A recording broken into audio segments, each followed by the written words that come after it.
চলে যাব এখান থেকে, কেউ থাকবে না।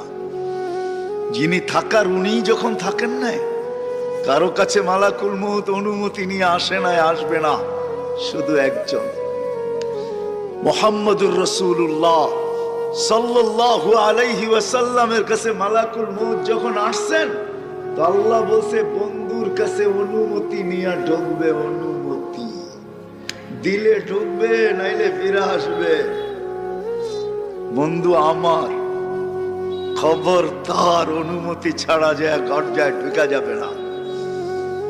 আমাদের কারো কাছে অনুমতি নিয়ে আসবে না, ওনার কাছে অনুমতি নিয়ে গেছেন।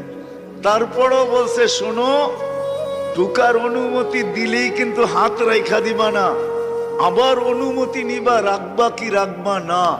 বন্ধু যদি হ্যাঁ বলে তো রাইখো, যদি না বলে তো চলে আসো।